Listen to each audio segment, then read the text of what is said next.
Karamara koutou tātou.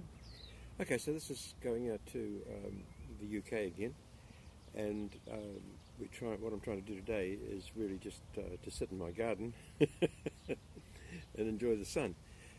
But no, seriously, it's time to do a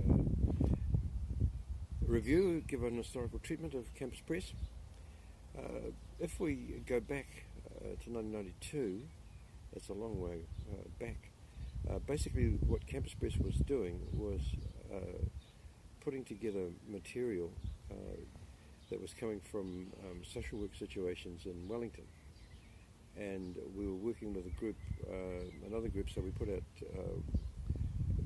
books under the title of Koha Press, and then we started, well, at the same time actually, putting things together for Campus Press.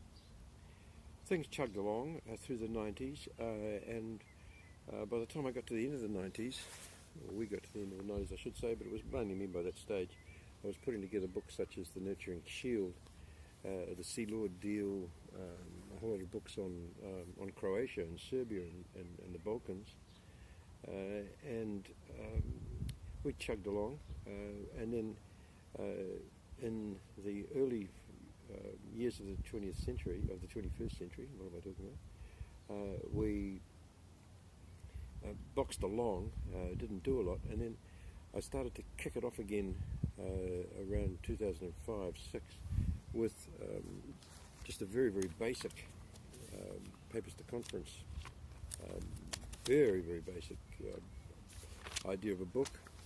I built that up, and here's the third edition of Papers to Conference. I was actually just more or less ticking along so that every paper that I had published, I just added to Papers to Conference. It was such a broad and wide book. And then things got a bit more serious, and I started to put papers together as books, 200-page books. That is extending a major paper into a 200-page book, which wasn't that hard. And that was the format for quite a long time. Then I changed the format to this, sometimes changing the title. So, for example, a grammar of Māori called Māori Unpacked became Te Haere o Te Reo. And I'm very proud of that grammar of Māori, actually. It's doing very, very well. So where we are at the moment is with a whole set of books, some 41 books all up, largely by me, but also by other people, looking like this. The idea is that 200 pages or thereabouts long, they have a spine, so you can handle the things, and they have this basic cover. This year we've started a whole series of monographs, the idea being that the published paper, not necessarily the long published paper, but the published paper, let's say of 30 to 40 pages, to be expanded with a few photographs and a bit of this and that. And the first one in the series was one on Brahms by Paul Moon, which has turned out to be quite popular. But you can see the photos, you can see the general idea. And now we're moving to a coloured cover, and they're a little bit more sophisticated than that right now, I think.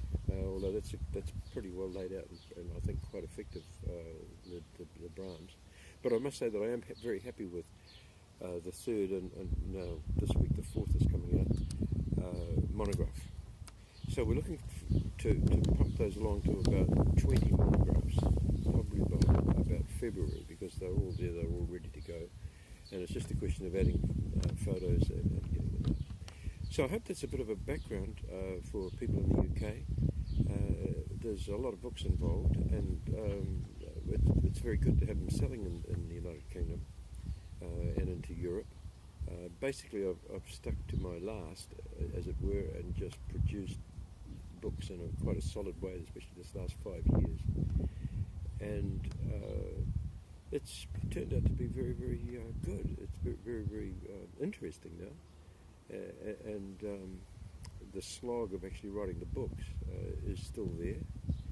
But so now is some really beautiful productions by Freedom Print and Design. We seem to have really hit a very, very good complement to our work with the designers and the formats and so forth that are coming out.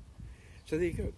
Thanks very much for listening, and it's lovely to have you in my garden on a sunny day here in New Zealand.